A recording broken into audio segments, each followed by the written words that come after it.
Prof. Gagu sebagai inspirator kita malam ini, dan selamat malam juga kepada Ibu Sri Yuliani sebagai moderator kita malam ini. Selamat malam Bu Salmina, Bu Winti, dan rekan-rekan baik pengurus, anggota maupun partisan partisan IPLBI.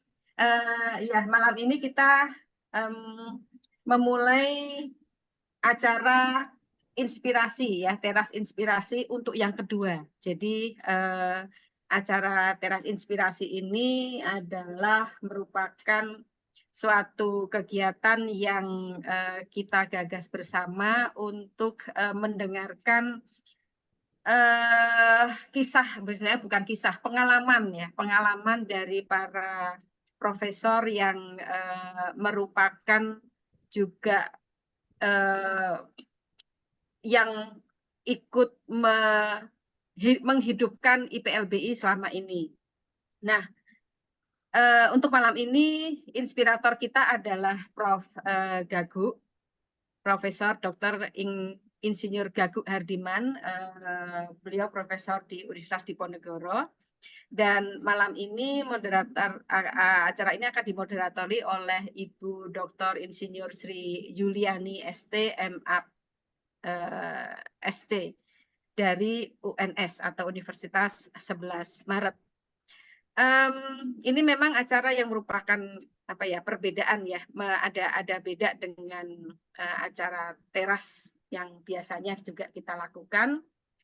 Tetapi kalau temu inspirasi, maaf tadi saya menyebut teras inspirasi, temu inspirasi ini memang dikhususkan untuk inspirator dari para guru besar yang ada di bidang arsitektur dan lingkungan binaan selama ini. Baik, untuk tidak memperpanjang waktu, karena di sini Bu Panca sebagai Ketua IPLBI belum hadir ya Bu ya. Langsung saya serahkan kepada Ibu moderator Bu Sri Yuliani. Mohon maaf ini karena saya ini MC cabutan juga nih, MC cabutan. Dan saya belum mendapatkan apa namanya CV dari Bu Yuliani. Jadi mungkin Bu Yuliani bisa sekaligus juga memperkenalkan diri kepada para pemirsa atau para peserta temu inspirasi pada malam hari ini. Ya, baik, kami serahkan waktunya kepada Ibu Dr. Sri Yuliani. Silahkan Bu Yuliani. Terima kasih Bu Budi Hartanti. Assalamualaikum, salam sejahtera dan selamat malam Bapak Ibu peneliti IPLBI.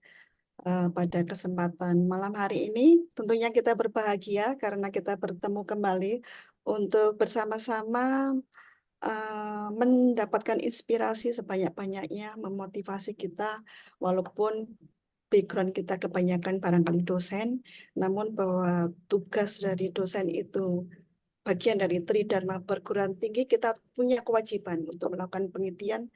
Tidak ada salahnya pada malam hari ini kita akan bersama-sama mencoba untuk menyemangati diri kita masing-masing melalui penelitian yang bertema arsitektur.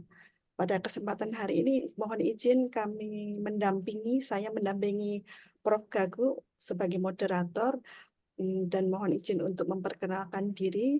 Nama Sri Yuliani, staf pengajar dari Universitas 11 Maret. Kebetulan untuk S1 ada di lulusan UNS 11 Maret.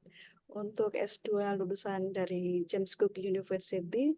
Dan S3 baru saja menimba ilmu dari Prof. Gagu. Dan kebetulan secara keseluruhan beberapa penelitian background-nya mengarah kepada sains bangunan. Dan pada malam hari ini Bapak Ibu peneliti, anggota IPLBI maupun partisipan yang lain hadir di hadapan kita, di tengah-tengah kita di layar Zoom ini Prof. Gagu yang tentunya tidak asing lagi ya untuk Bapak Ibu sekalian di Nusantara ini karena beliau mempunyai jam terbang yang sangat tinggi,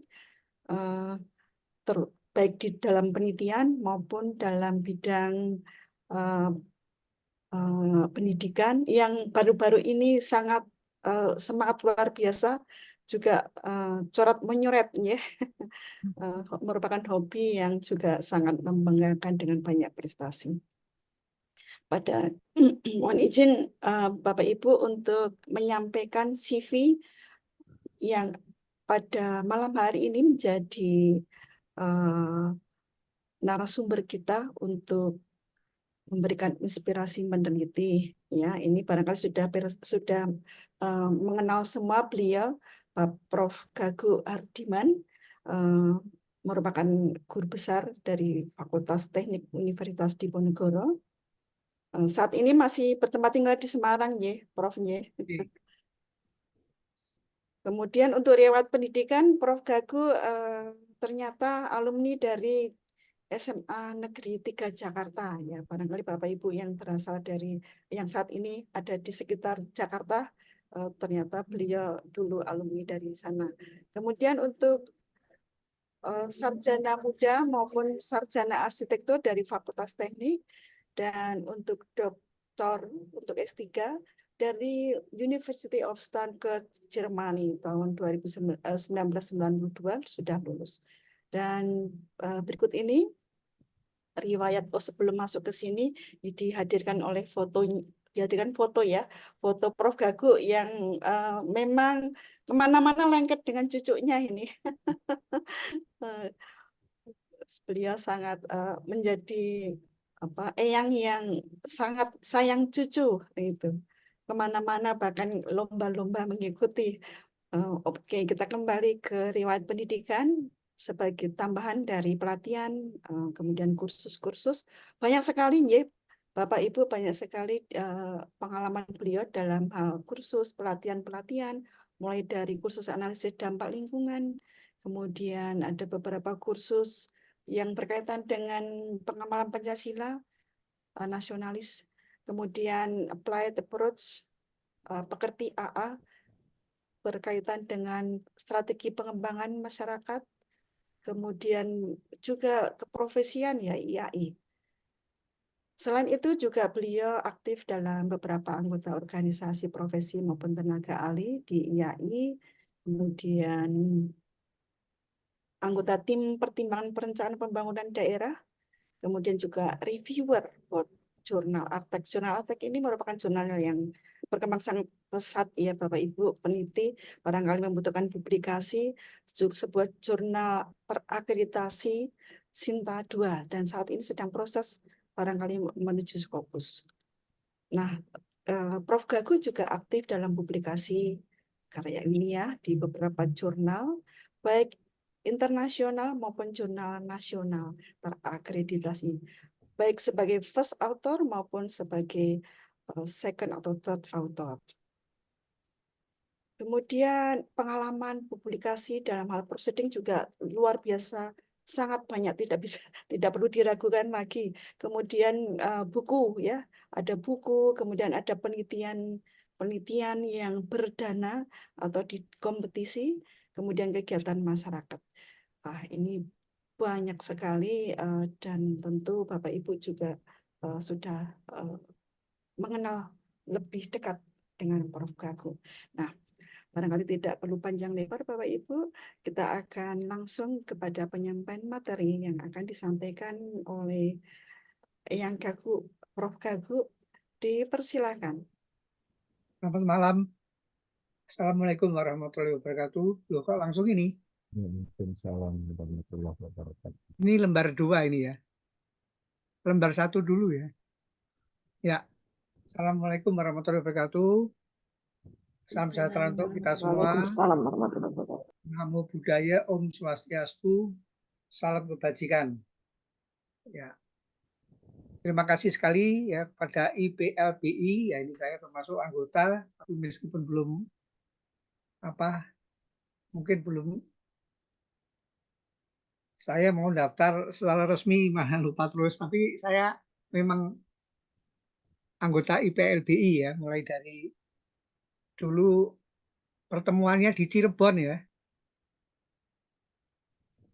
Ada Dulu ada nggak yang ikut di Cirebon nih, IPLBI? Yang ke keraton ya, Prof?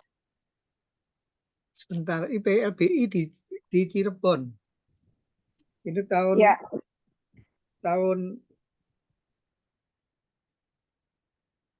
itu saya pertama kali ikut anunya apa pertemuan IPLBI-nya, seminarnya di Cirebon.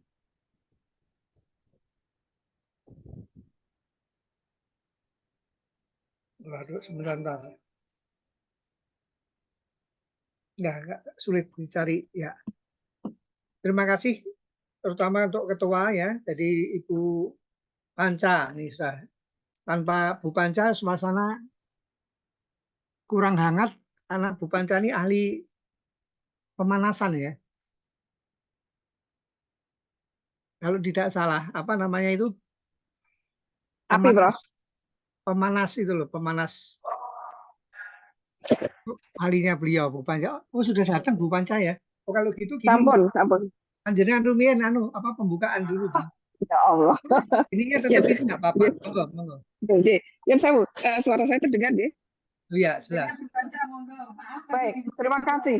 Ini Nyon Sewu, Prof. Gagu.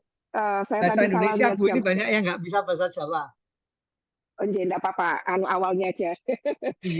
Saya tadi lupa kalau ternyata saya pikir jam 20 dan saya sedang di luar di jalan. Saya minta maaf. Baik, terima kasih. Assalamualaikum warahmatullahi wabarakatuh. Selamat malam, rekan-rekan semua. Terima kasih sekali di sini Prof. Gagu sudah bersedia mengisi kegiatan kami di Temu Inspirasi ini untuk yang kedua. Prof. Gagu ini luar biasa ini.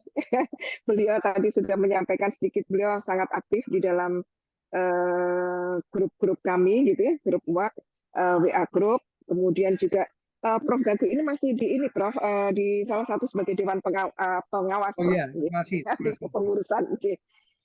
Beliau juga tidak hanya apa ya sekedar guyon ya Prof ya di dalam grup, tapi juga sering sekali memberikan inspirasi, kemudian mendorong teman-teman yang masih junior, katakan seperti itu, untuk semangat gitu ya, semangat meneliti apapun itu juga dalam kegiatan yang sekarang yang skitsa. Terima kasih sekali Prof. Gagu sudah bersedia menemani kami yang masih muda-muda ini untuk belajar gitu, dan terima kasih sudah berbagi ilmu, mudah-mudahan tidak bosan deh Prof. Kemudian juga tetap sehat, semangat gitu bersama kami untuk teruslah kita apa ya sebenarnya membina silaturahmi, sharing ilmu, sama-sama maju.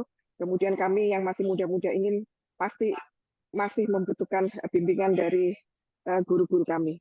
Saya rasa itu Prof. Terima kasih sudah berkenan untuk hadir di kegiatan yang kedua ini. Monggo dilanjut. Terima kasih Bapak Ibu sekalian yang juga sudah hadir. Terima kasih. Assalamualaikum warahmatullahi wabarakatuh. Salam. Next slide berikutnya Bu. Slide berikutnya ya. Jadi judulnya adalah Tata Udara Arsitektur, ini dalam rangka arsitektur berkelanjutan. Nanti akan saya jelaskan yang dimaksud apa. Ini sambil menunggu. Oh, ini wajahnya. Oh, saya kira. Ya.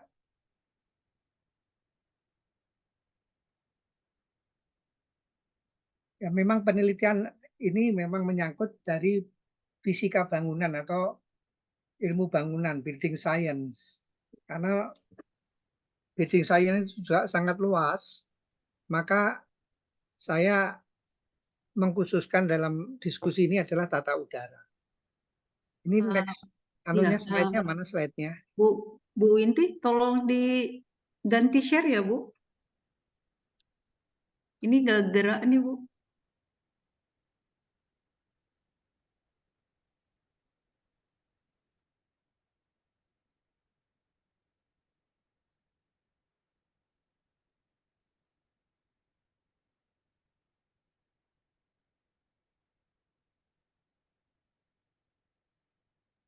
Ya, enggak masalah ya. Jadi saya tetap menjelaskan. Jadi pertama-tama kali itu kita, ini kan banyakan dosen kemungkinannya. Pasti penelitian ini kan kita harus ada hal yang mendorong kita itu meneliti. Sepanjang pengalaman ini, kalau teman-teman yang jadi pengajar, staf pengajar ini, atau jadi mahasiswa ya, di S2 maupun S3, ini semangat menelitinya tinggi. Nah, tinggal nanti kita memilih tema apa. Ya, kalau kita bicara mengenai apa yang diajarkan di S1 itu, ada ontologi, itu adalah realitas apa yang kita teliti. Ya, ontologi itu termasuk nanti masalahnya apa, permasalahannya apa, variabelnya apa, teori-teorinya apa. Nah, ini di sini kita mengarah ke reading science. Kemudian kalau di S1 dulu diberitahu epistemologi itu metodenya macam-macam, itu terserah kita. Termasuk nanti di sini juga akan saya tampilkan metode yang biasa digunakan untuk meneliti udara. Nah, kemudian juga akan kami menjelaskan juga mengenai aksiologi. Jadi untuk apa ini nanti kegunaannya? Nah, jadi kita awali dulu dari macam penelitian, karena ini yang penting. Ada juga yang mandiri. Ya, saya juga sering mandiri, karena memang penelitian mandiri itu tidak terikat ya, tapi dananya memang biayai sendiri. Nah, kemudian ada dalam negeri. Ya, macam-macam itu, ada internal, kerjasama perguruan tinggi. Ini saya juga pernah ya dengan perguruan tinggi, teman dari perguruan tinggi lain. Ada konsorsium, bahkan ada yang luar negeri. Ini memang saya belum pernah ya kalau langsung luar negeri, tapi kalau waktu saya sekolah itu dinamakan penelitian ya boleh lah. Itu kan luar negeri juga. Nah, tapi kalau penelitian luar negeri itu juga ada. Nah, ini tadi kita itu memang harus, kalau masalah penelitian ini harus ada semacam pendorongnya untuk apa. Ya kalau dosen kadang-kadang memang untuk memenuhi persyaratan naik pangkat, kemudian untuk profesor dan sebagainya dan sebagainya. Lanjut. Nah, tentu saja next slide selanjutnya. Ya kita kalau memilih tema penelitian itu mesti harusnya ada yang kita pikir apakah ini menarik. Nah, itu. Jadi, nah, keduanya tadi ada teori, terus apakah ada apa namanya metodenya yang pas bagaimana, kemudian objeknya. Nah, kita sekarang juga tahu bahwa isu-isu itu sekarang banyak mengenai urban heat island, itu nggak ada habisnya. Ini temannya Bu Panca saja, ada yang baru saja mengambil doktor, sudah lulus ya, tentang ada kaitannya dengan urban heat island di Bogor. Itu. Jadi ini nggak usah perlu saya beritahukan lagi, karena ini memang isu semacam ini nggak ada habisnya.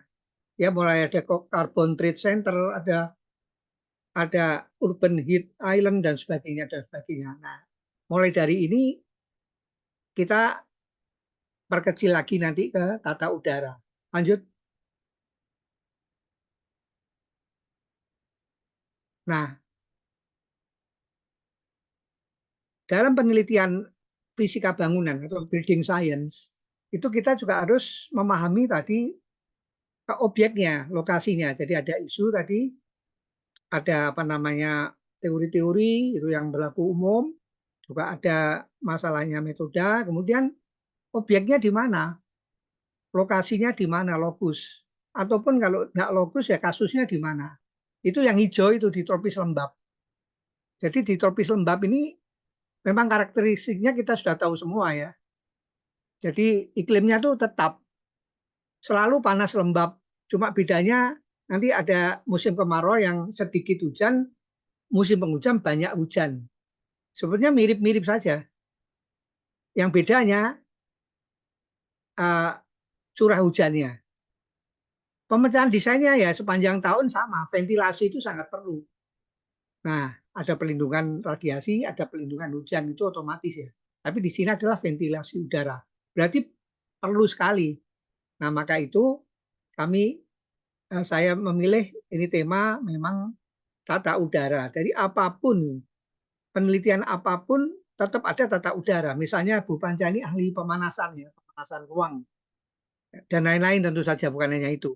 Itu pasti nggak lepas juga dari masalah tata udara. Lanjut. Ya. Nah, ini sudah lama ini ya, sudah sering saya pakai. Jadi kalau alami itu memang kita begini, yang kiri itu. Tapi kadang-kadang sekarang sudah tuntutannya lain karena sudah ada teknologi, itu sudah tidak lagi alami, tapi tetap tata udaranya harus dibahas meskipun sudah beda. Jadi dengan pelindung hujannya ya menggunakan silikon, nah matahari menggunakan pelindungannya dengan kaca. Nampaknya memang tidak cocok ya dengan iklim tropis lembab, tapi nyatanya di Jakarta kan bangunan itu kan memang demikian. Karena jenis kaca itu sekarang macam-macam. Ada yang bisa mengurangi panasnya masuk, tapi cahayanya banyak. Dan jangan kaget ya, pemenang green building ini yang mendapat sertifikat bagus itu banyak yang bangunan kaca. Nah itu. Jadi tidak mesti bangunan yang nuansanya kelihatan tropis yang seperti kiri itu yang ada pelindung mataharinya, ada gininya, enggak mesti. Ya, karena persyaratan-persyaratan yang dipenuhi ini meskipun dengan teknologi dia sudah memperhitungkan. Tapi yang paling penting tetap adalah natural ventilation itu perlu. Coba kalau listriknya mati kan ya repot. Listrik mati atau suasana perang seperti sekarang di Palestina ini kan ya kita menghadapkan juga adanya tadi ventilasi alami karena di Indonesia tropis lembab itu sangat perlu. Next. Nah ini yang bawah itu gambar saya. Ini tadi sudah dibicarakan oleh Bu Sri bahwa saya ini sekarang senang oratoret ya, kertas oratoret itu yang merah itu adalah gerakan termodinamika yang bawah yang naik. Karena ya kita ketahui semua ya udara itu kalau panas nanti akan memuai menjadi ringan, jadi naik termodinamika. Maka zaman dulu kenapa mesti ada ventilasi di atas? Plafon saja kalau zaman Belanda itu ada lubangnya, ada nggak langsung datar gitu karena udara panasnya naik. Nah, kalau yang ke samping itu horizontal itu ya karena ada gerakan angin dari luar. Nah, ini penting sekali. Nah, karena kita tahu ya kasus COVID itu. Bentar. Kita matikan ya ada. Ya, kasus COVID ini kan terjadi di luar dugaan ya. Virus yang kecil. Nah, ini berarti kita juga harus mengusahakan ruang-ruang ini aliran udaranya benar. Nah, itu ada gambar ini ketutup. Sebentar saya geser dulu. Ya, ini COVID-nya pada hilang semua itu lari ya. Jadi rumus dasar seperti ini harus dipelajari tidak hanya oleh arsitek building science semua yang arsitektur itu harus mempelajari. Nah kadang-kadang memang yang sebelah atas kanan ini ada terowongan angin ini apa cerobong untuk angin ini windscope ini memang untuk Arab, tapi mungkin juga itu bisa dimodifikasi di Indonesia dengan tetap memperhatikan arsitektur lokal, arsitektur yang cocok dengan Indonesia. Nah, ini hanya cerita mengenai ventilasi silang. Memang sederhana. Nah, tapi ini nanti juga ada, kalau sudah diteliti, ini juga bisa menjadi penelitian S2 dan S3. Juga untuk penulisan Scopus. Lanjut. Nah, ini juga ya, jadi tidak hanya kita menghilangkan akumulasi hal-hal negatif di dalam ruangan seperti tadi CO2 misalnya ataupun virus-virus dan sebagainya itu harus didorong keluar supaya ada pergantian, tapi juga kualitas udara luar itu juga diatur. Nah, di sini ada pohon-pohon. Jadi udara yang di luar yang penuh debu dan sebagainya ini sudah difilter dulu oleh tanaman. Ya. Nah, ini dari gambar ini maksudnya demikian.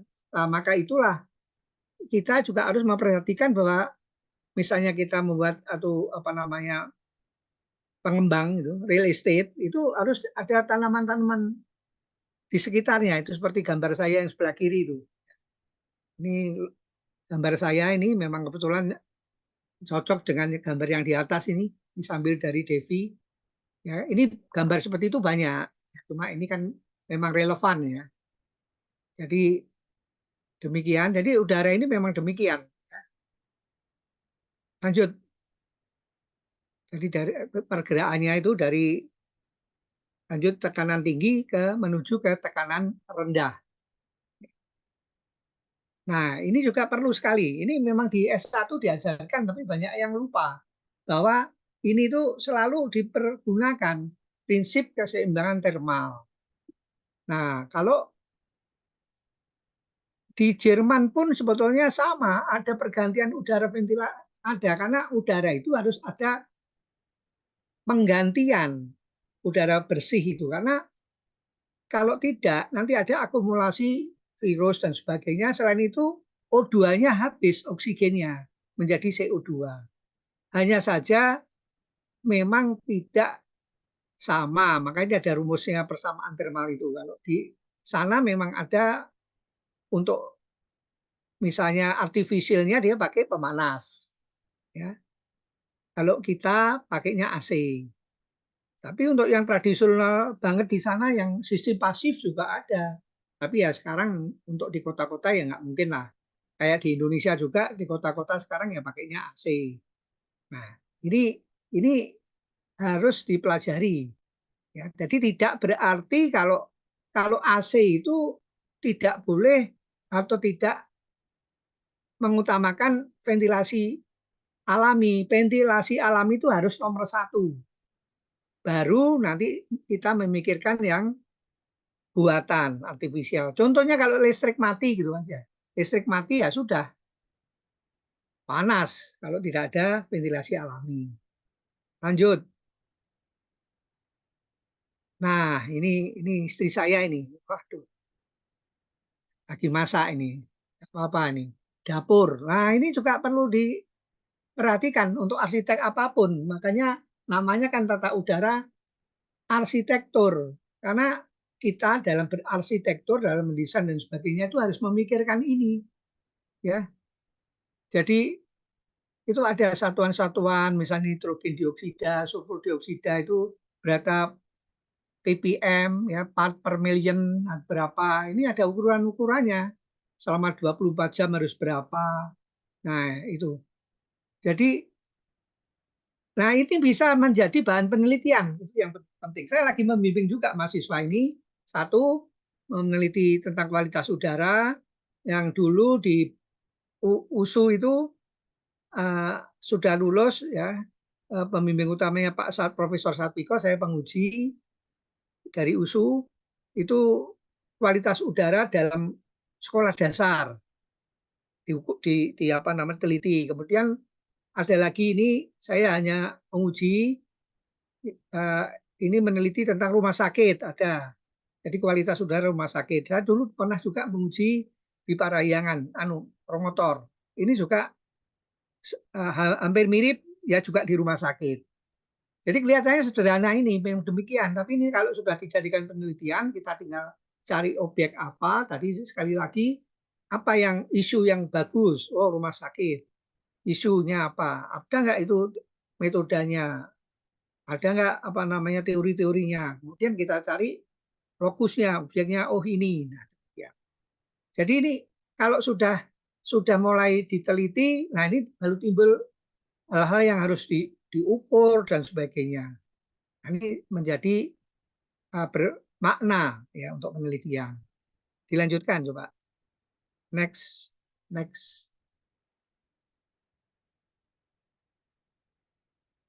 Nah, ini sama ya. Ini yang dimaksudkan air change per hour, ACH. Jadi bangunan AC pun mengalami penurunan kualitas udara. Ya, karena memang sudah ada. Jadi air change per hour-nya itu kalau ruang ini 5 kali misalnya. Tadi correction itu. Kalau itu restoran sekian kali. Itu mau pakai AC maupun nggak pakai AC sama. Tentu saja kalau yang pintunya dibuka nggak masalah, cepat banget. Terutama ini kalau yang tertutup, maka itu kadang-kadang harus dibuka, harus diganti. Nah, ini juga menjadi bermakna tabel ini kalau kita gunakan dalam penelitian. Yaitu ada pergantian udara ruang 0,4 3 kali volume ruang per jam. Ini untuk ruang seperti ini. Ya, ini istri saya ini sedang di salah satu hotel di Lasem. Ini di Lasem. Ya, di Hotel Merah ini. Ini kalau ini dengan IPLBI ini dulu. Dengan IPLBI, rombongan IPLBI ini di Lasem ini. Dengan Bu mana tadi Bu ada yang di sini juga ikut itu. Halo Bu, yang ikut ke Lasem waktu itu IPLBI. Ya, saya Nah, bayangin. ini kamarnya Bu. Saya dapat kamar ini di Hotel Merah itu. Saya foto, saya gambar. Ya. Jadi maksimum CO2 itu 620 part per million. Ya, memang itu ada alat-alat ukurnya, ada alat-alat ukurnya. Bahkan untuk virus pun perkembangannya itu juga bisa diukur. Ini saya juga lagi bimbing mahasiswa S3. Ya banyak yang mengambil tata udara, tapi tadi lokusnya beda-beda, objeknya beda-beda. Ya, ya demikian. Ini memang sangat bermakna. Makanya tuh saya sebut tata udara arsitektur. Ya, ada arsitektur yang nggak memperhatikan ini, ada memang. Tapi sebetulnya secara instinktif mereka sudah tahu bahwa oh pasti udara itu harus ganti, pasti. Cuma kalau penelitian ini harus terukur, ya, kuantitatif, harus disebutkan dengan angka-angka. Lanjut. Nah ini tadi yang saya bilang penelitian ini tidak sekedar meneliti, tapi ditanya pakai metode apa, pakai cara apa. Lanjut, lanjut, lanjut. Nah, ini dia. Jadi setelah isunya ada, wah isunya tentang tata udara ini karena manusia itu hidupnya 80% di dalam atap. Nah, sehingga kalau tidak udah tata udaranya diatur nanti bisa banyak masalah. Dan demikian, ya. Nah, ini makanya terus harus diteliti benar. Nah, menelitinya itu kemudian tadi kan ada yang kami bilang tadi yang kita pelajari dari mulai S1 itu ontologi. Ontologinya sudah jelas, masalahnya ada, fenomenanya ada, variabelnya ada, teorinya ada, realita yang diteliti ada. Tapi epistemologinya apa? Bagaimana cara kita, sebentar ini listriknya habis, mau saya cas dulu anunya. Oh, waktunya ya Bu, saya diingatkan waktunya. Kalau tinggal 10 menit diingatkan, saya kebut nanti. Halo Bu Yuli. Ya, waktunya masih Oh ya, 6 ya. jam, masih Ya, lama. ya.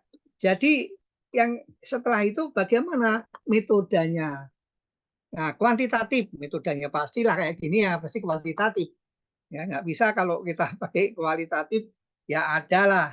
Tapi tetap itu harus terukur. Nah, kita bisa menggunakan juga zaman sekarang ini komputer, berbagai hampir bimbingan saya S3 semuanya yang tata udara itu ada yang termal ya. Kalau Bu Yuli itu termal. Ini itu. Nah, moderator kita ini sekarang Ibu Sri Yuli, dokter ini ahli thermal, tapi juga memahami apa namanya tata udara, karena beliau ini memang S2-nya di Australia itu mengenai building science. Iya Bu ya. Halo Bu Ya, moderator, ini ya, santai ya, aja, ini ya. diskusi ya.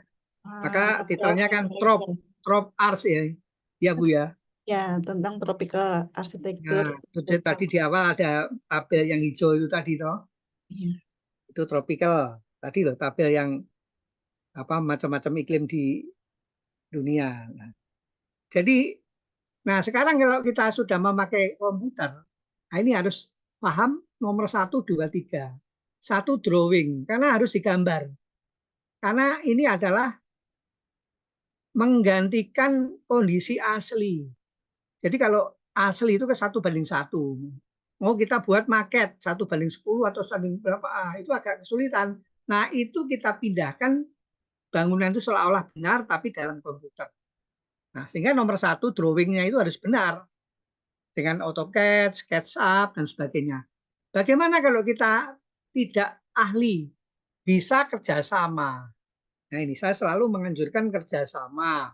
Yang penting sainsnya tahu, arsitekturnya tahu, permasalahan tahu. Nah nanti ada yang bantu untuk menggambar. Itu boleh. Ya karena komputernya juga tidak sembarang komputer. Kalau laptop yang biasa saja sudah hang, nggak bisa jalan. Ini harus komputer yang canggih, yang kapasitasnya juga bagus. Kedua, modeling.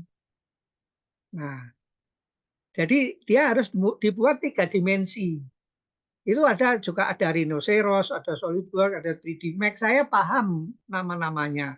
Tapi kalau suruh jalankan ya memang sudah ada ahlinya. Kita itu harus kerjasama. Kerjasama. Ya. Juga programnya, wah harganya mahal dan setiap saat ada update, nanti ada versinya sudah lama dan sebagainya. Ini juga nggak gampang ini. Ya, kemudian yang 3, decision making-nya. Jadi setelah ada gambar terus dibuat 3 dimensi dalam komputer, kemudian kita bagaimana membuat decision-nya. Nah, itu ada metode-metode yang bisa membantu arsitek dalam membuat decision. Nah, itu misalnya, itu ada yang dia bisa membuat alternatif-alternatif. Nanti kita dikasih tahu, ini alternatif ini, ya, itu namanya grasshopper, dynamo, dan sebagainya. Ada juga yang EA, Artificial Intelligence. Wah, ini bukan main. Bahkan ini juga sudah bisa digunakan untuk tata udara juga bisa. Jadi tidak sekedar udara saja kok diteliti. Wah, itu kalau sudah dikaitkan dengan permasalahan, dengan objeknya, dengan segala macamnya, nah itu baru nanti akan sangat bermakna. Nah ini. Jadi ada. Kemudian evaluation, dievaluasi. Nah kita menggunakan diri yang umum adalah CFD. Itu yang umum ya. CFD itu macam-macam itu. Untuk komputasional ya fluida dynamic. Ini ada yang CFD Komsol, ini ada yang saya uji ini, ada meneliti rumah sakit dengan CFD Komsol. Apa itu? Nah itu nggak perlu, kita nanti tanya pada ahlinya diberitahu, karena CFD itu macam-macam. Ada CFD ACE, CFD FX, CFD Autodesk, macam-macam. Ya, kalau kita tahunya kan CFD. Nah, kita yang penting itu sebagai apa namanya itu dalangnya kan yang penelitinya. Ya, dalangnya itu harus memberi masukan-masukan, input-input data-data yang memang benar-benar akurat. Nah, sehingga nanti hasilnya pun seolah-olah sama dengan kita meneliti bangunan beneran. Itu kalau miniatur kan dimasukkan terowongan angin, wind tunnel. Wind tunnel saja di Indonesia sangat sulit itu carinya. Ya, wind tunnel. Nah, kalau sudah di dalam komputer ini kan sudah nggak pakai wind tunnel lagi. Nah, demikian. Ya, jadi ini komputer aided architectural design. Nah, ini juga tadi ada yang kenapa judulnya kok tata udara arsitektur. Nah, itu karena kita kaitannya tetap sebagai arsitek. Lanjut. Mohon maaf, Prof. 5 menit lagi, Nji. Oh ya, kalau gitu cepat. Nah, ini sebetulnya ini sama dengan tadi. Cuma ini adalah contohnya. Ya, kalau modeling itu seperti itu. Kemudian ada tadi yang mengambil keputusan. Itu seperti ini. Yang bawah itu nanti bisa jalan. Jadi bisa ketahuan nanti bagaimana flow anginnya dan sebagainya. Tentu saja yang dipentingkan adalah initial condition dan boundary condition. Artinya apa? Input aliran angin, temperatur, surface temperatur, arah aliran, model turbulensi dan sebagainya itu dari kita.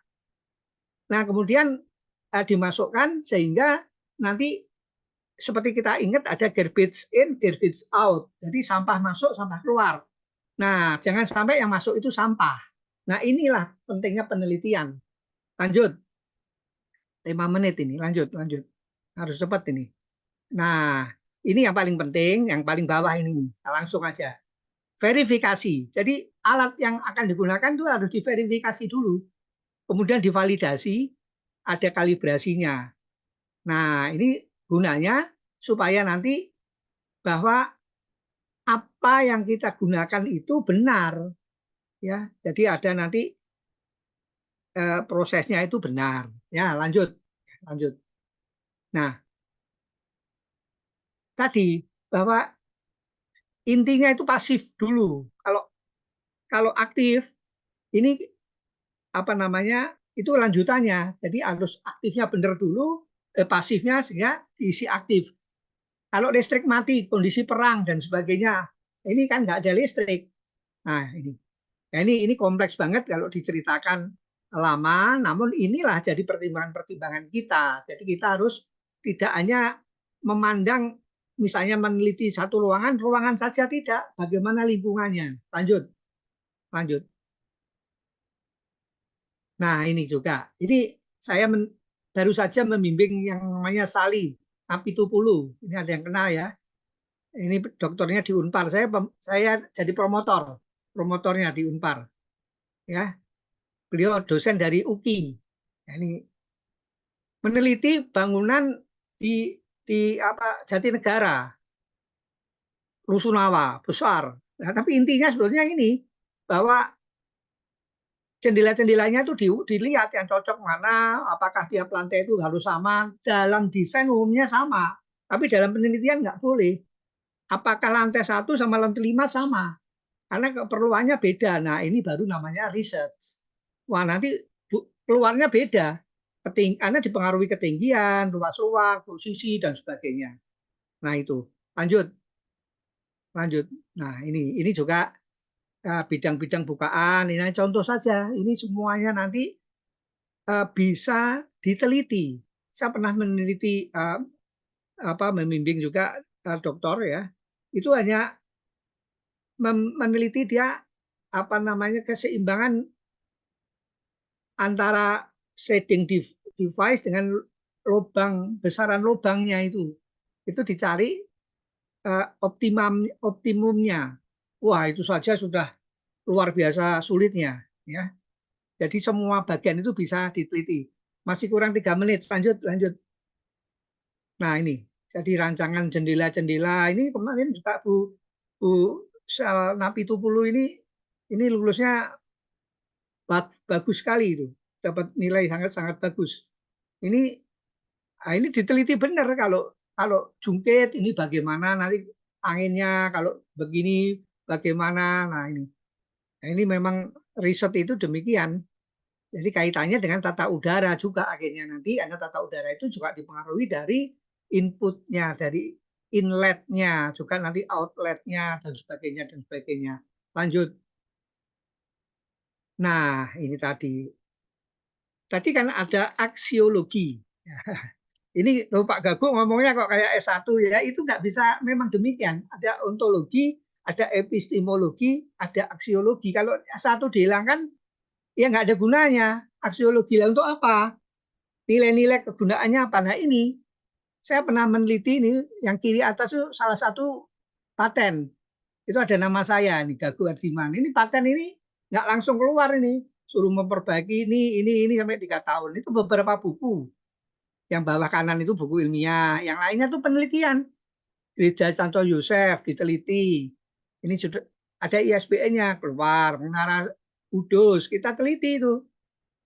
Ya tidak hanya tata udaranya, apa yang bisa diteliti. Nah ini semuanya saya ikut itu, tapi mengajak teman. Ya ini contohnya. Jadi kalau penelitian kita harus memikirkan luarannya. Ya seperti ini Ibu moderator ini jurnalnya Scopus S apa nomor satunya ada beberapa, 2 juga ada, 3 ada, istilahnya Q1, Q2, Q3. Nah, jadi publikasi jurnal internasional dan sebagainya, ataukah nanti jadi buku atau ditulis di koran, ini yang paling penting. Ini dalam diskusi ini saya ingatkan bahwa kita setelah selesai penelitian jangan dimasukkan lagi. Nah, harus dipublikasikan dan sebagainya, dibuat paten. Ya. Demikian, saya yakin bapak-bapak, ibu-ibu peserta diskusi ini, saya bilangkan diskusi saja, karena saya yang jadi pembicara ya, karena ilmu kita sama. Nah ini pasti sudah banyak juga yang mempunyai Scopus. Nah hanya saja saya sarankan kalau yang belum guru besar, meskipun badannya ya sudah agak besar, ini seperti Bu Tri Yuli, mana Bu Tri Yuli? Halo? Winti Tri Yuli? Oh sudah pulang. Siap, Prof. Oh ya, ini penelitiannya harus dihubungkan dengan kum ya Bu ya. Kum nanti akhirnya ke profesor. Ya Bu ya. Insya Allah. Ya, demikian. Ya lanjut lagi. Lanjut. Ini ada juga dulu bimbingan saya itu Bu Afi. Mana Bu Afi? Halo Bu Afi. Afi Malina. Siap, Prof. Gago. Nah, itu dulu juga bersama saya itu istilahnya kebetulan saja saya lebih tua jadi saya jadi promotor. Beliau lebih muda ya jadi anak buah ya. Mahasiswa ya. Mahasiswi. Tapi sekarang profesor. Sudah sama. Kalau saya ingatkan dulu Bu Afi saya ya, mahasiswi. Wah, lupa Pak. Kan sekarang saya sudah profesor. Nah, gitu. Ya, ini buku-buku yang dibaca. Memang nggak sempat saya tulis-tulis di ini, tapi ini menghilami. Nah, ini gambar-gambar saya ini. Apa hubungannya sama tata udara gambar itu? Ada. Yang kiri itu kan gadis merokok, yaitu Roro Mendut. Roro Mendut memang merokok. Ini contoh yang salah. Itu bisa membuat polusi udara. Ya, jadi ibu-ibu di sini jangan merokok. Ya. Yang bawah itu bagus udaranya, ada burung, ada bunga. Ini kaitannya sama tata udara, arsitektur karena yang gambar arsitek itu. Lanjut. Ya, ini matur nuwun artinya terima kasih kalau di dalam kalimat santen gula klopo cekap semanten atur kula. Lah ini diprotes sama Bu Salmina Ginting. Itu apa artinya Pak? Nah, saya terjemahkan ya Bu. Halo Bu Salmina. Halo. Masih ada? Ya, Prof, ditunggu terjemahannya. Nggak tahu artinya ya tadi ya, santen gula klopo, cekap semanten, nggak tahu. Itu kalau diterjemahkan burung cendrawasih, burung irian. Terima kasih, cukup. Sekian. Pinter, wah, Bu Ginting pinter ini. Terima kasih. Ya. Terima kasih, Prof. Ya, terima kasih. Iya, terima kasih. Ya, silakan. Yang sudah memberikan wawasan kepada kita. Ya maaf kalau ada salah-salah ya, waktunya juga mepet dan memang yang namanya penelitian itu semua kita terlibat di penelitian. Nah, penelitian itu memang sangat-sangat luas. Itu yang diteliti oleh Bu Sri Yuliani dulu itu wah sampai atap tuh ditanami. Wah, luar biasa, alat-alat penelitiannya luar biasa di dalam labnya itu. Jadi benar-benar membuat eksperimen beliau ini. Wah, ya itu. Ternyata menarik sekali ya. Iya. Bahas tata udara dalam. Oh iya, memang ya semua itu menarik. Ya. Itu yang diteliti oleh Bu itu Panca itu pemanas. Makanya beliau kan nampak panas. Perapian apa namanya ini? Itu Iya, mempengaruhi. Kalau saya lihat Bu Panca itu panas. langsung memanas ya. Oh iya, Manusia panas itu membuat semangat, ya, semangat untuk betul. kerja, untuk meneliti, begitu loh. Dan materi tadi juga sepertinya memulai memanaskan kita, membuat semangat Bapak Ibu peneliti, ternyata berbasis atau kita fokus pada tata udara itu bisa dikaji lebih dalam. Kemudian kita juga tentunya sepakat ya kalau udara itu adalah bagian terpenting dalam kehidupan. Nah, Iya, iya, iya. dalam sudut pandang Ya asli karena begini, ya ternyata apa namanya? bisa dibahas dengan berbagai cara. Benar, benar, benar. Jadi kita itu per hari itu 11.000 liter udara. Dari 11.000 liter itu 20%-nya oksigen. Iya, Jadi kita itu menghirup oksigen itu 2.200 liter per hari. Ya sudah gitu aja. Jadi dan kalau oksigennya kurang ya kita bisa sakit. betul, betul. Dan di awal tadi juga sudah disinggung tentang bagaimana urban heat island ya, yang Oh merupakan iya, isu global. Jadi tidak hanya di Indonesia, tidak hanya di iklim tropis, tapi seluruh dunia yang saat ini sering kita mendengar isu-isu yang berkaitan dengan SDGs. Nah, isu SDGs ini barangkali bisa menjadi titik tolak kita di dalam kita mengemukakan tema-tema penelitian. Nah, ya. tadi diarahkan ke hal Ya, penting yang dalam sekarang kehidupan. itu disebutnya ODP, Ozone Depletion Potential. Juga ada GWP, Global Warming Potential. Jadi Iya, semua itu diukurnya ke sana. betul, Ini betul. ada efeknya nggak terhadap ODP, terhadap GWP? Wah, itu macam-macam itu. Dan Sangat, ternyata isu global ini ketika kita memandang dari kasus lokasi itu akan juga mempunyai cara meneliti yang berbeda.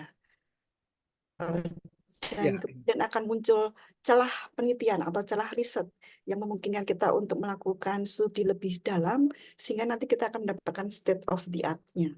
betul ya, ya, ya, benar demikian ya. Itu baru dikaitkan dengan eh, eh, kasus ya atau lokasi. Belum kalau kita kaitkan dengan metode dalam Ya, yang berkaitan dengan tata udara tadi. Kalau kita simpulkan ya, Prof, ada beberapa cara, ada 3 setidaknya ya.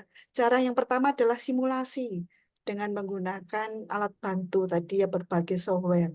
Kemudian yang kedua dengan cara kita melakukannya di laboratorium. Di laboratorium biasanya ya, menggunakan model. Model itu bisa dengan skala ya. Apakah 1:1 atau 1:sekian gitu ya.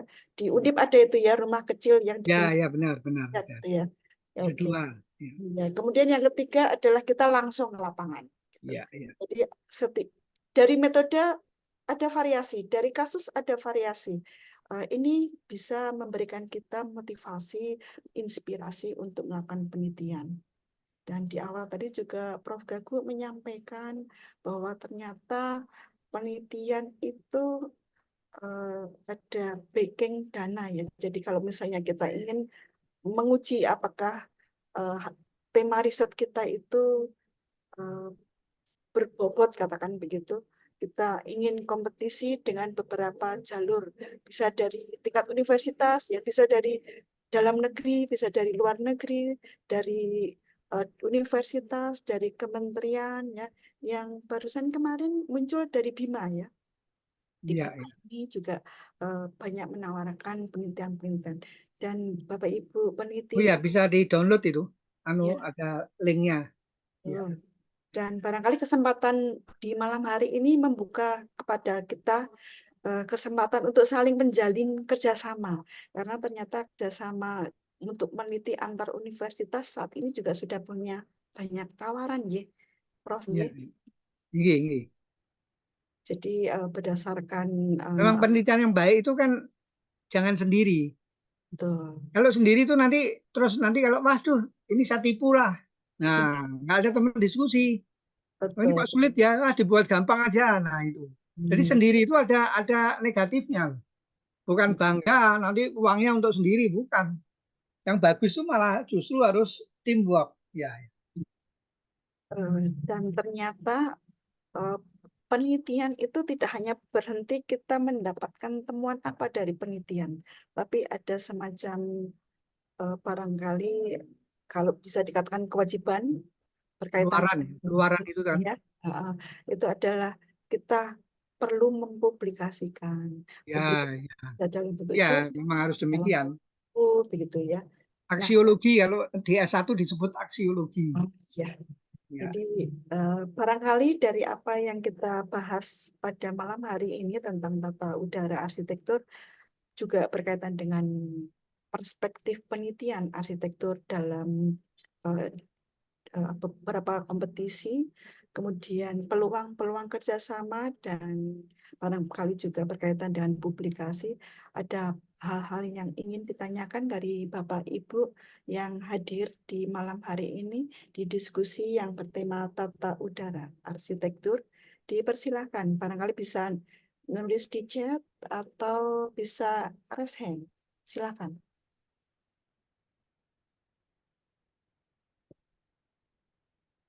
Saya baca dulu di chat, barangkali ada pertanyaan.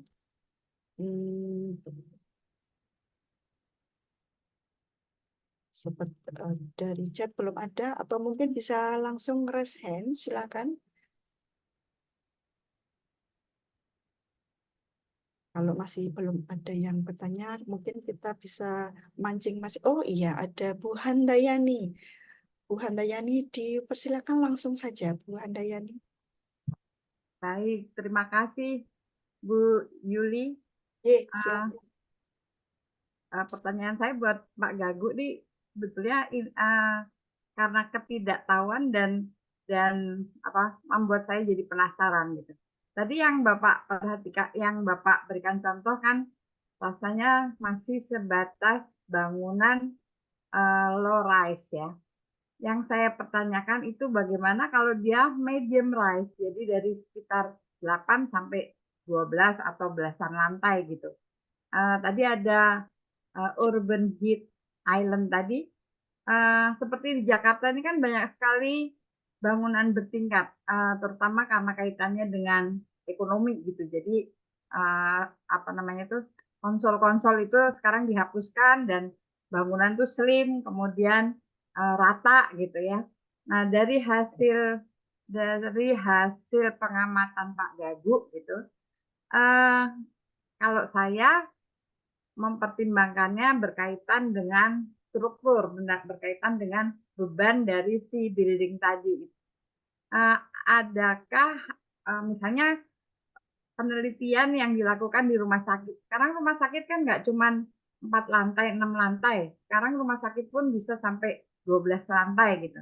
Nah, adakah penelitian yang memperlihatkan bahwa di setiap lantai itu pastinya kan tekanan udaranya nggak sama karena tadi ada tata udara arsitektur tadi kan. Nah, bagaimana dengan mengantisipasi adanya perbedaan desakan udara, jadi udara sebagai gaya horizontal, terutama untuk lantai yang paling atas gitu. Kalau soal dingin, soal apa namanya temperatur itu bisa di atas, soal soal apa kesejukan itu bisa diadakan dengan adanya tanaman dan sebagainya. Tapi kalau beban dari desakan udara terhadap si building tadi pastinya kan ada perbedaan. Yang di atas, yang lantai 12 atau lantai 18 sama yang lantai 4 atau 6 itu kan pasti beda gitu. Nah, apakah Pak Prof Gagu pernah membimbing atau pernah yang saya pengen tahu ininya apa modelnya apa metodenya gitu, modelnya untuk mengukur perbedaan tata udara yang dari lantai bawah sampai ke lantai atas itu, karena yang menurut saya dari kacamata struktur lantai atas bebannya akan berbeda gitu, terutama beban horizontalnya gitu Pak. Jadi sebenarnya penasaran aja sih gitu, ada nggak sih metode atau ada nggak sih pendekatan yang bisa memperhitungkan gitu supaya kita sebagai pembangun, kita sebagai arsitek yang merencana bisa menentukan sebaiknya kacanya yang model gini gitu, sebaiknya jendelanya yang modelnya begitu, yang mungkin pakai jalusi, atau sebaiknya yang paling atas tuh nggak perlu ada jendela, semuanya masih dinding gitu, misalnya seperti itu contoh bodoh-bodohannya gitu, Prof. Itu kira-kira pertanyaan saya, adakah metode atau pendekatan yang bisa memecahkan masalah beban horizontal akibat adanya tata udara terutama untuk bangunan yang medium rise. Saya nggak bicara yang low rise, tapi yang medium rise. Kira-kira seperti itu. Terima kasih Bu Yuliani, terima kasih Prof. Ya, Ya. terima kasih Bu Handayani.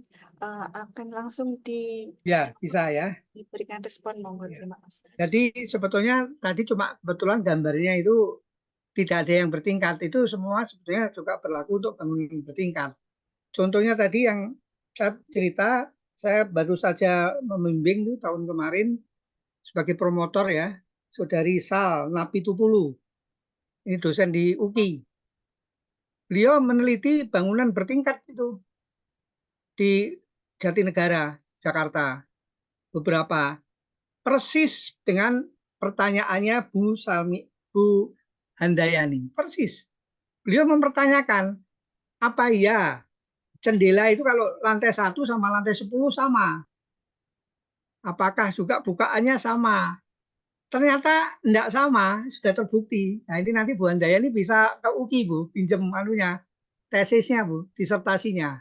Karena kalau saya uraikan di sini ya, enggak samanya itu seperti apa ya repot. Memang enggak sama. Hanya saja kalau arsitek nggak mikir ke situ. Nah, tekanan udara saja beda kok. Semakin atas kan semakin tinggi. Ya. Maksudnya wind speed, wind bukan tekanan. Tekanan itu juga iya. Kalau tekanan udara beda ya. Kalau hanya ini loh maksudnya wind rose-nya, angin. Kecepatan angin itu semakin atas semakin tinggi. Itu. Nah, terus ada samanya tapi samanya apa? Kebutuhan dari kalau di Indonesia kan ya AHC, EHC, jadi change itu loh, apa namanya, per hour, air change per hour. Pertukaran udara per jamnya itu mau lantai 1, lantai 10 sama, karena manusia itu kebutuhannya sama. Jadi manusia itu satu hari itu 10.000 bernafasnya itu membutuhkan 11.000 liter udara. Dan 20%-nya itu oksigen. Jadi oksigen harus 2.200. Itu mau lantai 1, mau lantai atas sama. Ya. Cuma tadi model bukaannya yang beda. Lebih boleh, karena lebih boleh. Terus demikian. Jadi lantai bawah sama atas memang beda. Gitu aja jawabannya. Dan itu sudah terbukti dalam penelitian.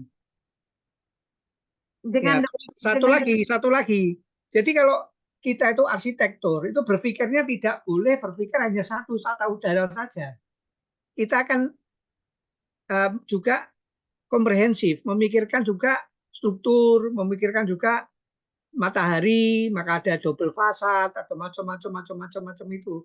Jadi yang difikirkan banyak. Belum lagi orientasi terhadap matahari. Oh ini barat, ini timur. Nah, jadi gitu ya. Jadi tata udara tidak berdiri sendiri nantinya. Begitu Bu Salmina. Jadi memang benar, Bu Salmina benar. Itu dari pertanyaan Bu Salmina itu juga pertanyaannya Sal Napitupulu sebelum meneliti. Dan dia sudah mendapat jawaban. Ya Bu Bu Handayani, Prof. Bu Handayani, bukan Bu Salmina. Oh ya, Bu Handayani, ya, Bu Handayani. Handayani Asri Nengpuri, ya. Asri Nengpuri. Ya, dengan demikian saya jadi punya kesimpulan gini, Prof. Material itu, jadi jenis kaca yang sekarang bermacam-macam untuk mengatasi heat dan tekanan tadi. Jadi sebenarnya kebutuhan kalau kaca nggak ada hubungan sama tata udara, tapi sama panas. Ya, nggak. Maksud saya bentuk bukaannya dan sebagainya itu Oh iya, kalau bukaan ya. ya itu jadi si pemrodak material itu bekerja berdasarkan kebutuhan kenyataan yang kita hitung yang ditemukan para profesor seperti yang di UKI itu, atau memang dia bekerja hasil dari risetnya dia, lalu dia menyediakan kalau gitu bikin yang gini aja supaya bisa dijual Ya. gitu. Jadi sudut pandangnya yang jadi berubah gitu. Yang Ya. kalau kita arsitek dari segi kenyamanan dan segi kebutuhan, sementara kalau si pemrodak yang memproduksi material itu terutama dari segi ekonomi. Kira-kira seperti itu ya, Dok? Ya, hanya saja itu tadi ya. Dari apa saya coba beritahu. Jadi hasil penelitian itu ideal, sangat ideal. Padahal desainer itu biasanya nggak mikir ideal. Coba Ibu lihat, jangan tata udara saja, tapi mengenai apa namanya pelindung panas matahari, sun shading dan sebagainya. Kadang-kadang timur, barat, utara ya sama kok. Padahal itu beda. Karena dia pikir apalagi tahun-tahun 70-an ya. Itu kan musim sun shading ya. Tahun 70-an Ibu masih sudah lahir belum ya? 70-an. Masih ingat ya? Sudah, Prof. Saya Itu kan musim ada apa tebal-tebal itu sun shading-nya itu. ya. Oh, itu timur, barat, selatan sama. Padahal kan mestinya tidak. Nah, itu tadi. Jadi gini Bu, mudah-mudahan nanti peneliti-peneliti ini kerjasama dengan arsitek praktek yang nggak sempat meneliti, terus kerjasama sama produk yang bahan bangunan, nah nanti menjadi kolaborasi yang bagus. Tujuannya kan demikian ya Bu ya. Terima kasih, sangat bagus pertanyaannya. Demikian Bu moderator. Ada 2 pertanyaan lagi, nggih, Prof. Ya. Nah, terima kasih Bu Handayani untuk respon dan pertanyaannya. Kemudian kita lanjut ke pertanyaan berikutnya, nggih, Prof. Dari chat saya bacakan. Ya, saya bacakan dari chat. Pertanyaan dari Bapak Abdul Rohmat menanyakan tentang jika simulasi dilakukan secara online. Saya dalam hal ini Pak Abdul Rohman sedang melakukan penelitian penghalan alami gedung 7 lantai dengan menggunakan program online SimScale. Pertanyaannya adalah bagaimana untuk mengetahui sejauh mana validasi program online tersebut agar benar-benar sesuai dengan lingkungan sekitarnya. Terima kasih. Demikian pertanyaannya, Prof. Ya, dari pertanyaan tersebut. Dari mana ya? Dari mana? Dari Pak Abdul Rahmat UKMJ. Mana itu, kota mana? UKMJ mana ya? Barangkali Pak Indra Abdul Basih. bisa Rahmat, menyampaikan. dia mungkin bisa on cam. Ya, bisa nyaut sekalian. Enggak, maksudnya Tes satu. kok online itu dari mana, Bapak? Halo, tes. Ya, silakan. Malam, Silakan, Prof. Pak Abdul. Ya. Apa kabar, Prof? Saya dari Palembang, Prof. Oh ya, UKMC, Palembang. Ya. Musikaritas, Prof. Iya. Iya, saya itu sedang melakukan penelitian gedung 7 lantai. Tapi saya menggunakan programnya itu program online. Ada SimScale namanya. Ya, dari SINS gitu. Ya. Nah, dari saya tuh pengennya penelitian itu bagaimana memvalidasi bahasanya mungkin ya validasi ya supaya lingkungan sekitar itu sesuai online dengan mana, Pak? Dengan pusatnya di mana itu? Lupa saya, Prof. Ada SimScale namanya, Prof. Iya, tahu, tapi kok online, maksudnya online-nya itu pusat. Jadi simulasinya itu saya lakukan secara online. Bukan programnya bukan saya install di laptop atau di PC gitu, Prof. Oh, maksudnya, nah itu masalahnya. Itu penelitian S1, S2, S3? Oh, atau hanya penelitian ini aja, Prof. Mandiri. Untuk Scopus? Hanya penelitian mandiri, Prof. Oh, mandiri. Kalau itu untuk Scopus nanti ditanya. Itu, nah, jadi itu, Prof. programnya itu kan sekarang juga ada program yang tidak berbayar ya. Iya. Misalnya open source. Iya, betul, Prof. Itu open source, ya. Iya. Nah, itu open source itu ya kalau untuk Scopus tertentu itu nggak boleh. Oh, gitu, Prof. Ya. Ada yang boleh, ada boleh, tapi ini kan online. Padahal program itu sebelum digunakan tadi kan ada tadi di skema saya tadi itu, Ya, di CFD, slide tadi. Ecotech gitu ya. Oke. Itu ada validasi, nanti ada kemudian juga terakhirnya juga di verifikasi dan sebagainya. Karena begini Pak, kalau untuk mandiri saja nggak masalah sih, karena yang meriksa kadang-kadang juga nggak pokoknya selesai penelitiannya Iya. ada ruangannya. Tapi itu kalau dipublikasikan, ya nanti baru yang ngetes loh kok begini. Ya, ya. Karena program itu validasi itu perlu apakah program itu benar-benar bisa. Karena kalau enggak bisa, itu nanti itu tadi garbage in, Garbage out, ya. garbage out. Karena sebenarnya simulasi itu kan hanya membantu seperti yang dibilang Ibu Sri Yuliani tadi toh. Membantu kalau kita enggak bisa 1:1. Meneliti langsung kayak zaman dulu itu. Ya. Manjat sana, manjat sini, diukur sini, dindingnya diukur dan sebagainya. Kalau itu thermal, yang fasad luarnya diukur, fasad dalam diukur, atau eksperimental, ya membuat miniatur. Nah, miniatur diukur-ukur dengan perbandingan ada teman saya gitu. Nah, itu masih jelas. Ya. Jadi masih jelas tadi yang dimaksud initial condition. Apa artinya initial condition? Itu dalam simulasi dengan komputer sangat perlu. Boundary condition. Itu harus asli, Pak. Oh, Boundary gitu. condition itu nggak boleh diramal. Ya, Lingkungan ya. sekitarnya diukur. Inisial juga sama. Buka kalau itu Bapak bangunan ya harus mirip aslinya. Karena yang dimaksud dengan yang diterangkan oleh Bu moderator ada 3 macam tadi. Bapak memilih yang menggunakan simulasi komputer. Itu simulasi itu harus mirip masalahnya, semirip Ya. mungkin. Nah, itu tadi. Nah, karena Bapak saya tahu menggunakan program online maksudnya programnya itu digunakan di tempat Bapak sendiri kan? Ya. Tapi online open source itu. Open source. Tapi nggak di-download ya? Nggak di-download, Prof. Jadi Nah, ya nggak apa-apa, boleh saja selama Bapak nanti bisa, oh ini kira-kira bisa dicek sendiri berarti. Bapak harus pakai cek dengan aslinya, misalnya ada 1, 2, nanti juga verifikasi demikian, nanti dicek dengan yang asli, yang bangunan asli hanya 1, 2 kasus. Oh sama, berarti lainnya bisa sama, gitu loh Pak. Kalau initial condition tadi, misalnya kalau kayak saya pernah menggunakan semacam apa ya, boundary layer gitu. Loh iya, yang dimaksud tuh inputnya Pak. Iya, ada input data boundary layer dari inputnya simulasi. kan Bapak ngukur yang aslinya, gedung aslinya. Iya. Ya benar, kalau itu benar ya enggak masalah. Cuma setelah Bapak masukkan nanti di run dan sebagainya, terus nanti parameter-parameter yang di dalam itu sudah benar enggak? Nah, kadang-kadang ada misalnya untuk melihat bayangan SketchUp itu, ada mahasiswa saya nggak dirubah semua. Saya bilang ini bayangan ini nggak di Indonesia ini, nggak di Semarang. Kalau di Semarang jam sekian bayangannya sekian, ternyata dia itu nggak disetel dulu. Jadi mungkin itu di Sydney gitu loh Pak. Ya, oke. Ya. Nah itu. Ya, Tapi itu. kalau ya untuk apa namanya estetika saja nggak masalah, bukan untuk riset ilmiah gitu loh Pak.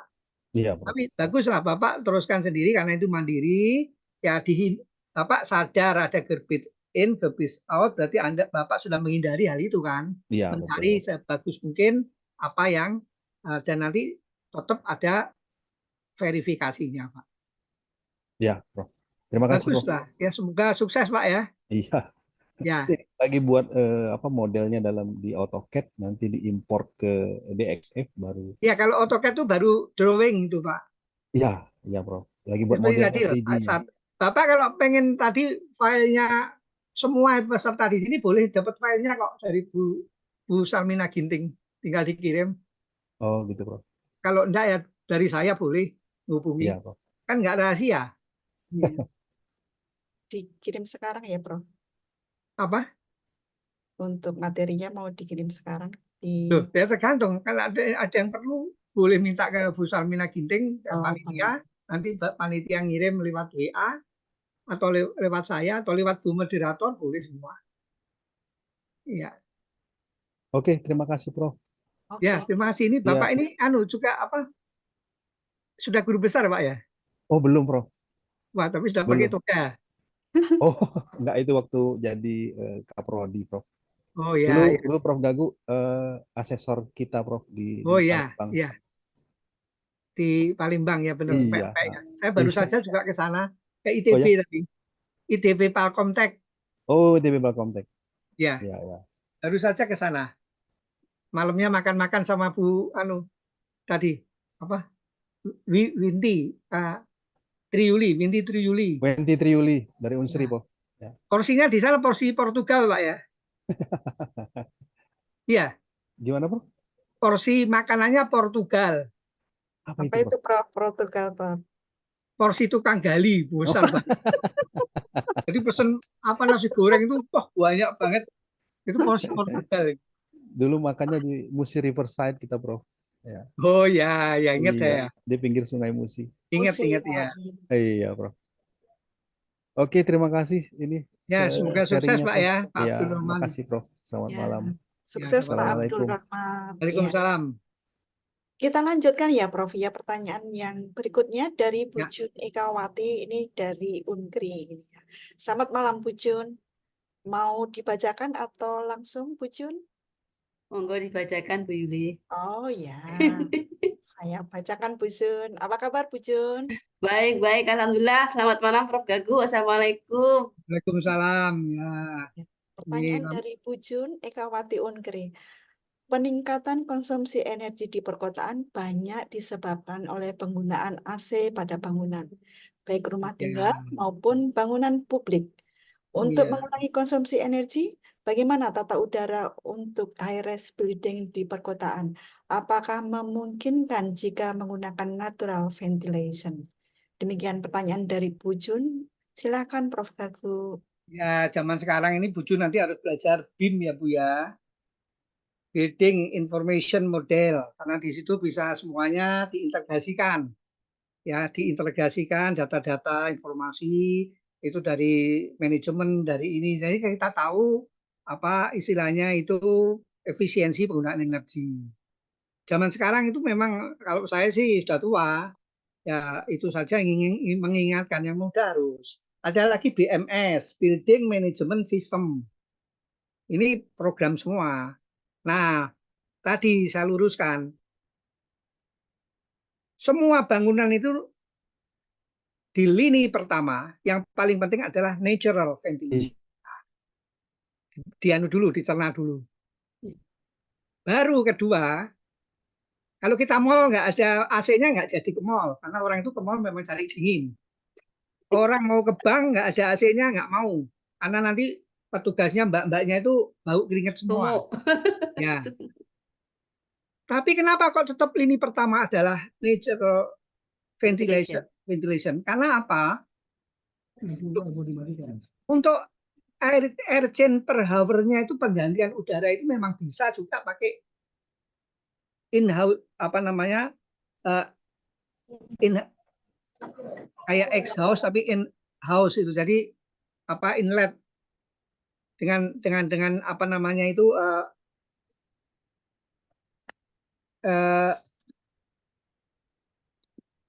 saluran boleh ya. Jadi dengan penyaluran, tapi tetap kan harusnya suatu saat udah pintunya dibuka. Itu saja. Meskipun temporer, itu aja sudah ventilasi alami itu. Kalau nggak pernah dibuka nanti ada sick building syndrome karena dia menghisap oksigen kurang dari 20.000, 2.200 liter. Kurang dari itu nggak terasa pusing dia. Belum lagi kalau lain-lain. Nah, harus itu. Terus kalau listrik mati, nah itu tadi. Bangunan tinggi listriknya mati. Loh gimana kalau nggak ada ventilasi natural ventilation? Jadi yang jawaban saya pertama, memang tidak hanya ventilation natural ventilation, boleh ditambah AC. Namun harus sekali-sekali dibuka. Loh Pak, saya tuh ngitung AC nggak bisa, misalnya Bu Jun ini ya. Nggak bisa Bu ya, tak ajari. Dikalikan 500, catat. dibagi 9.000. Jadi luas lantai dikalikan 500 500. Nggih.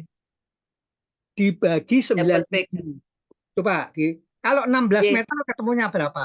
16 meter persegi kali 500, coba dibagi 9.000, berapa ketemunya? Tuh, saya nggak bawa kalkulator. Apa yang bawa? Nggak ada kalkulator kebetulan. Itu ketemunya 0,88. Nggih. 1 PK PK. berarti. 1 PK. PK. 1 PK. Sampai 1 PK.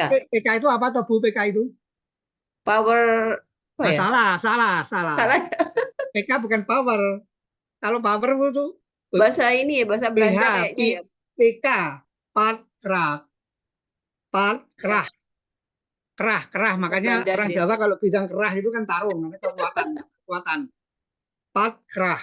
Kalau bahasa Jermannya Verkraft. Sama PK-nya. Kalau Inggris kan horsepower, HP. Power. HP, Nggih. HP, ya. Terus begini Bu, jadi memang itu harus dihitung, gampang hitungnya beban AC itu. Ya kalau kan ada dari AC-nya per jam sekian, ini dinyalakan sekian, kan bisa dihitung. Tapi kalau ngitungnya manual kan lama. Ya pakai Iya. program gitu loh Bu Iya. ya, Iya. pakai program. Tapi ya sudah. Jadi jawabannya 1, tetap di lini pertama. Kemungkinan jendela dibuka itu harus tetap bisa. Ya Bu ya. Ya. Nah, jadi jangan terus, wah 2 AC tutup semua, nggak mungkin dibuka. Begitu nanti ada perang kayak di Libanon. Nah ini juga hampir perang dunia loh ini kalau jadi beneran Iran sama Israel ngirim nuklir itu. Wah ini gimana, listrik kan mati Bu. Ya, yang kedua tadi loh, ada yang namanya bahasa ACH. ACH, kalau bahasa Indonesia air change per hour itu mau AC mau enggak itu sama Bu sebetulnya.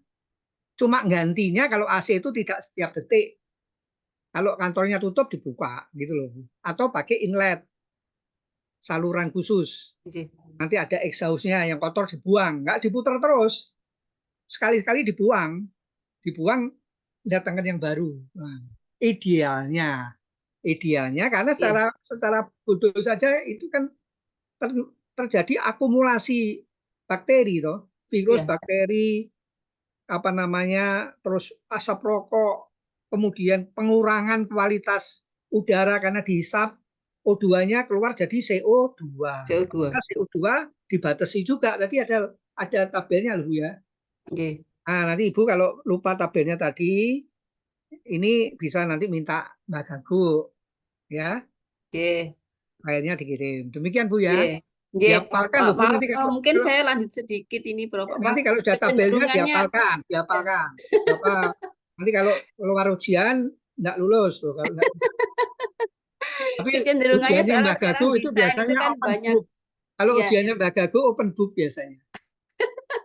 Open book jadi Kecenderungan fair. sekarang kan mahasiswa kan yang cari yang gampang gitu, Prof. Untuk desain harus pakai AC semua tutup gitu kan. Nah, itu kan Iya. sekarang untuk natural ventilation itu kan Iya. peminatnya itu kurang gitu ya. Ya itulah Karena harus makanya. bekerja keras. Makanya tadi Mbak Gago bilang penelitian itu beda. Penelitian itu memang mencari yang rumit-rumit. Hasilnya juga rumit dan belum tentu orang mau pakai. Inilah penelitian, riset itu demikian. Apalagi ya terima kasih. Demikian Bu. Matur nuwun, Prof. Oh, itu apa artinya itu? Baik. Ini orang Indonesia loh ini. Seluruh Indonesia. Terima kasih banyak. Terima kasih banyak. Ya. Baik, kita menuju ke pertanyaan selanjutnya dari Prof. Toto. Prof. Toto, selamat malam. Toto siapa ini ya? Toto Rusmanto. Ketinggalipun. Prof. Pak Toto siapa? Pak Toto Rusmanto atau? Toto R. Bapak Toto R. Pak Toto Rusmanto ini. Waduh, pertanyaannya sulit kalau Pak Toto Rusmanto. Saya bacakan, Prof. Saya bacakan langsung menyampaikan, Prof. Toto. Baik, saya bacakan ya. Pertanyaan dari Prof. Toto. Selamat malam, Prof. Gago.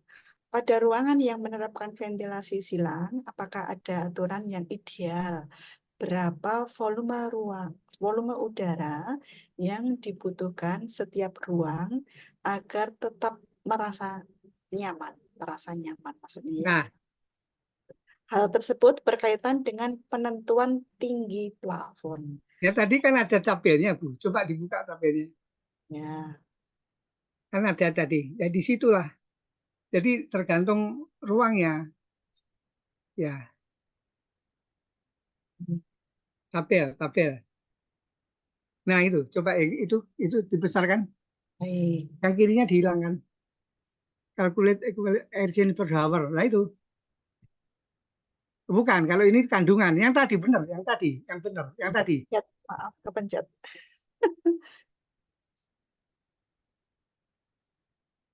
Iya, ini. Nah, jadi ini. Jadi selama orang itu bisa di ini kan pergantian udara ruang itu 3 kali volume ruang, volume. Jadi volumenya tergantung, kecil boleh, besar boleh. Orang Jepang kan senangnya kecil. Ya. Ya, hanya saja nanti kan kita aliran udara segar, pokoknya bisa 25 liter per detik. Itu untuk residential common space, jadi untuk ruang biasa. Hanya masalahnya tadi, Prof. Toto, kita kan tidak hanya masalah udara, tapi komprehensif, kadang-kadang kan hubungannya dengan temperatur. Nah, kalau terlalu sempit, kecil nanti panas, karena radiasi matahari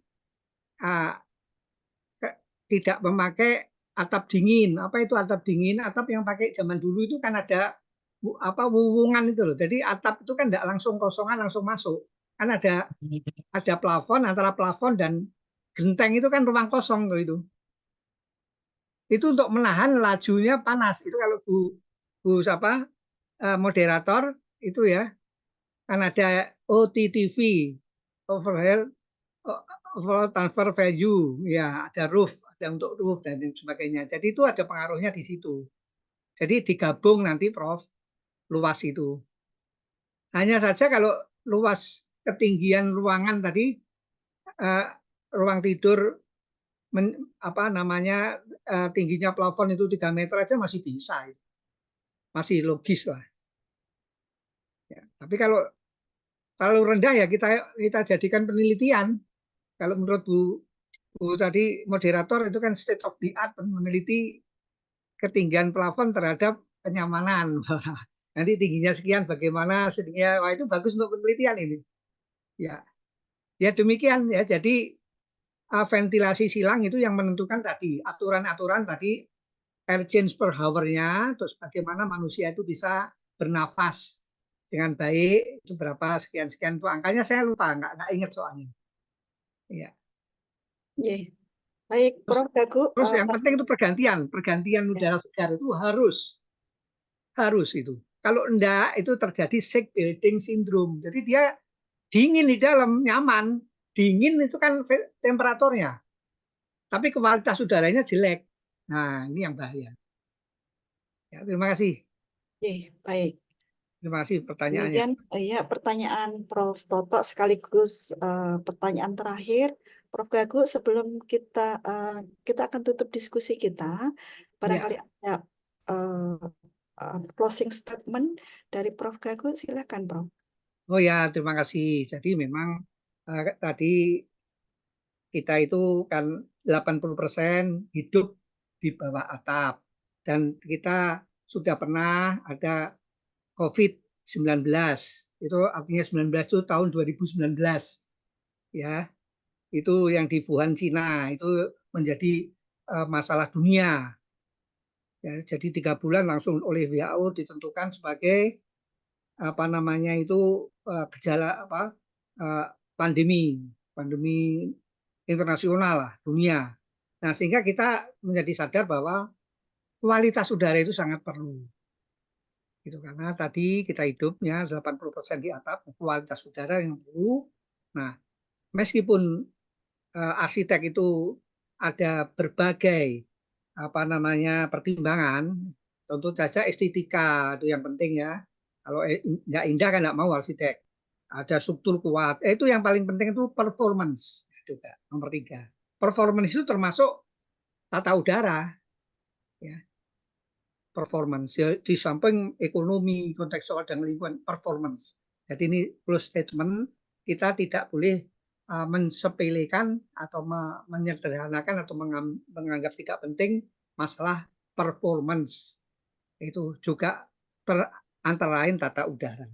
Demikian karena kita itu penggunaan AC saja kalau keliru itu juga bahaya. Karena kita tahu ada AC itu ada menggunakan freon atau refrigeran, ada R22, R11, R210, R410, itu ada yang mudah terbakar. Ada yang mudah terbakar, jadi harus pemilihan kinerja, harus memperhatikan tadi ODP, GWP, ozone depletion potensial, dan global warming potensial. Jadi masalah kecil, tapi nanti kita memberi sumbangan yang besar. Itu. Baik, terima kasih, Terima kasih. Prof. Ya. Terima kasih, Prof. Gagu. Di mana malam hari ini kita banyak diberikan inspirasi untuk meneliti di bidang arsitektur, yaitu tata udara. Mohon maaf apabila saya sebagai moderator mendampingi diskusi Bapak Ibu peneliti IPLBI ada kesalahan, mohon dimaafkan, dan mohon maaf pada panitia waktunya sedikit molor. Sebelum kembali ke panitia, mohon izin untuk menutup diskusi ini. Jalan-jalan ke Undip, mari mampir ke UNS, lebih asik. Terima kasih Prof. Gagu dan IPLBI. Malam ini kita dapat modal meneliti. Selamat malam kembali ke MC. Ya, saya juga mohon maaf ada kesalahan ya. Ini bukan masalah saya menggurui, bukan. Ini diskusi, ya. Diskusi. Jadi nanti gantian. Terima kasih atas kesempatan yang diberikan. Terima kasih. Ini sudah banyak yang meninggalkan tadi 124. Ini masih 94. Terima kasih. Yang 94 ini betul-betul Terima kasih Prof. Gagu. luar biasa stamina-nya. Ya, terima kasih. Terima kasih. Ya, terima kasih Prof. Prof. Gagu, sangat menginspirasi. Terima kasih. Salmina, apa kabarnya Mbak Salmina? Terima kasih juga Bu Yuli untuk pengantarnya. Mungkin sebelum kita akhiri, mohon izin buka kamera gitu ya, kalau Bapak Ibu yang bisa membuka kamera, kita dokumentasikan sebentar gitu ya. Biasanya kalau acara luring itu kita selalu ada foto bersama gitu ya, Prof ya. Nanti Nah, dikirim ke WA grup IPLBI lo ya. Iya, boleh Prof. Insya Allah kami kirim ke WA IPLBI. IPLBI kodenya apa, Bu? Ini. Bu Yani, apa kabar Bu Yani? Baik, apa kabar Mbak? Ini dari Jogja juga ada nih Pak Joko Istiaji. Iya, Pak Joko Istiaji itu teman kuliah saya S1, Prof. Oh, Di UGM. Ya. Itu S2-nya di Singapura, S2-nya. S3-nya di Undip ya. Selamat malam Bu Iim. Selamat malam Selamat Prof. malam Mas Matur Joko. nuwun ini. Iya. Selamat malam, Pak Joko. Bisa ikut Wah, serta ini menarik sekali. Tangmangu Ji. ini. Pak Joko di Tangmangu ya ini ya. Nggih, Bu Yuli, saya apa kabar, selalu sehat ya Bu. Terima Amin, kasih. ya. Nggih. Terima kasih Baik, Pak Joko nih. Rawuhipun. Nggih, matur Saya nuwun ya. Matur nuwun. dokumentasikan sebentar, ada 3 layar. Mungkin yang pertama. Bu Inafona, terima kasih Bu Inafona. Terima kasih Mbak. Ya. Kemudian yang kedua, ini kalau ini nggak pakai 1, 2, 3 nih ya. Kemudian layar yang terakhir, ketiga. Baik, dengan berakhirnya diskusi tadi, menutup juga acara temu inspirasi kita malam ini, dan IPLBI berusaha setiap bulan untuk bisa menghadirkan para guru besar ya yang bergabung di IPLBI. Kita masih tadi ada Prof Toto belum dapat giliran, mungkin juga ada Prof Titin, kita Titin Saraswati, dan masih banyak para guru Tadi ada besar Prof. lainnya yang Afi Marlina dari UNS. Iya, betul sekali. Nanti banyak guru besar yang akan kita hubungi untuk bisa memberikan inspirasi kepada kita semuanya. Mungkin Bu Panca mau menutup. Baik, terima kasih Bu Iin. Terima kasih sekali, mohon maaf sedang di luar ini. Terima kasih Prof. Gagu sudah Terima kasih berkenan Bu untuk Panca ya. bersosialisasi. Kapan ke Pastinya. Jogja Bu? Kapan ke Jogja makan Insya Allah, emping linjo? insya Allah nanti. Emping linjo apa sama Betul. bakmi ya. Mbah Mo. Luar biasa. Ini ada Mas Joko, ya. Baik, terima kasih Bapak Ibu sekalian yang masih berkenan untuk hadir sampai usai ini ya.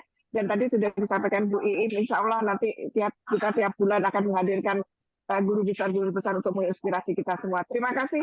Wassalamualaikum warahmatullahi wabarakatuh. Selamat malam.